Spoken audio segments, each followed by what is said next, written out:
Hello guys. तो स्वागत है आपका हमारे चैनल हाइक एजुकेशन में। जैसा कि मैंने आपसे वादा किया था कि प्रोडक्शन ऑफ एक्सरे का हम लोग सेकेंड वीडियो भी आपके लिए लाएंगे। तो आज ये हमारा सेकेंड पार्ट वीडियो है प्रोडक्शन ऑफ एक्सरे का। इसमें हम लोग बेसिकली बात करेंगे कि जो प्रोडक्शन ऑफ एक्सरे है वो कितने मेथड से होते हैं। बेसिकली जो प्रोडक्शन ऑफ एक्सरे मेथड्स हैं वो टू टाइप से होते हैं, जैसे हमारा कैरेक्टरिस्टिक एक्सरे और ब्रेमस्लिंग एक्सरे।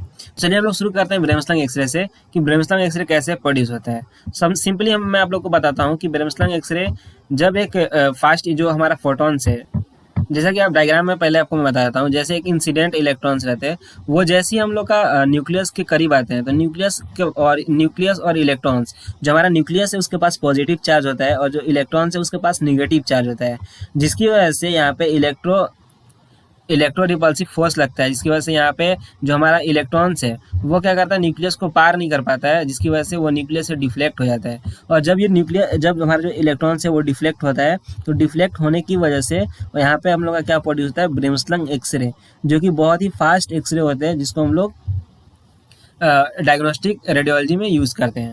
तो अब इसके बेसिकली नोट्स के बारे में हम लोग बात कर लें कि when energetic electrons that completely avoid the orbital electrons may come sufficiently close to nucleus of atom under its influence, because electron is negatively charged and nucleus is positively charged, there is an electrostatic force of attraction between them. मतलब जैसा कि मैं आपको बताया कि उनके पास जो electrons negatively charge होते हैं और न्यूक्लियस है उनके पास पॉजिटिव चार्ज होते हैं, जिसकी वजह से उनके बीच में इलेक्ट्रोस्टैटिक फोर्स लगता है, और जब वो फोर्स लगता है तो वहाँ पे वो अपना डायरेक्शन को चेंज कर लेते हैं।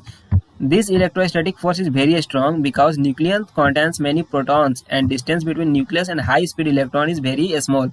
अब यहाँ पे जो न्यूक्लियस और जो हमारा इलेक्ट्रॉन्स है उनके बीच में उनका डिस्टेंस भी काफ़ी कम होता है, जिसकी वजह से उसका स्पीड जिसकी वजह से उनका जो स्पीड है वो क्या होता है, बहुत ज़्यादा हो जाता है। So when an energic electron passes by the nucleus it is decelerated resulting in loss kinetic energy of electron। This loss of kinetic energy is converted into X-ray known as Bremsstrahlung X-ray।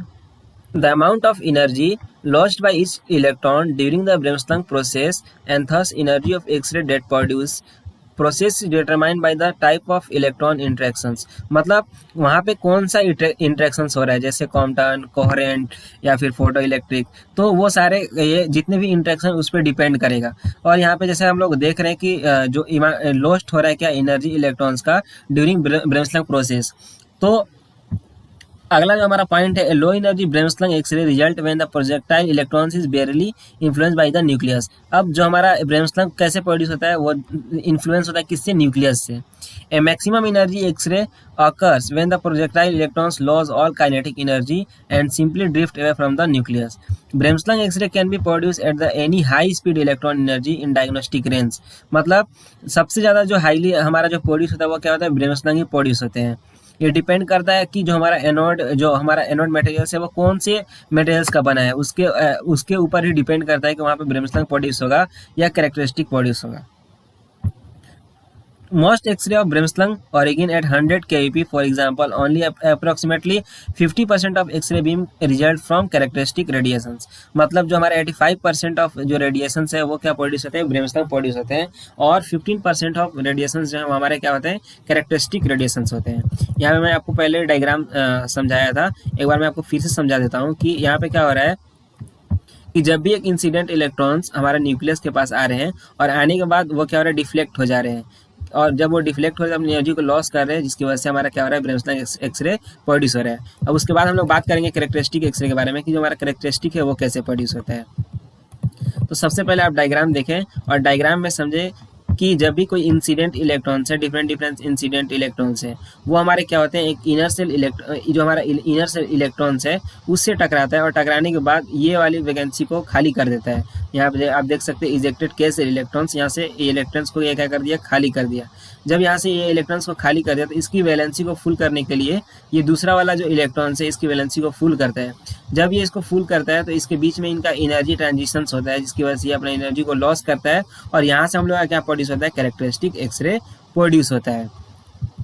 तो शायद आपको ये समझ में आया होगा। अब उसके बाद देखिए कैरेक्टरिस्टिक एक्सरे सेम यहाँ पे यही लिखा हुआ है कि when the energy of electron interact on target exceed the binding energy of inner shell electrons of nucleus, discrete energy spikes are superimpose on bremsstrahlung radiations. And electrons interaction can result in ejection of inner shell electrons. जैसा कि मैं आपको बताया कि यहाँ से ये क्या हो जाता है, इससे इजेक्शन हो जाता है, मतलब निकल जाता है। Leaving an ionized atom with unfilled inner cell. When this happens, an electrons from outer cell will fill the vacancy, and with these transitions, characteristic X-ray are produced. जैसा कि अब यहाँ पे ये खाली हुआ तो इसकी वैकेंसी को ये फुल करता है वैलेंसी को, तो जिसकी वजह से यहाँ पे क्या प्रोड्यूस होता है, हमारा एक्सरे, कैरेक्टरिस्टिक एक्सरे प्रोड्यूस होता है।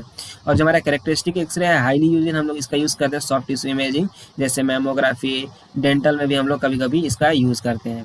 Because electron binding energy is unique to a given element, the immediate discrete X-ray energy are characteristic X-ray are produced।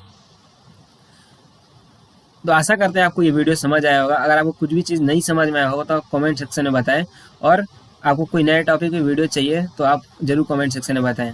मिलते हैं कल नेक्स्ट वीडियो के साथ में। आज के लिए इतना काफ़ी है, शुक्रिया।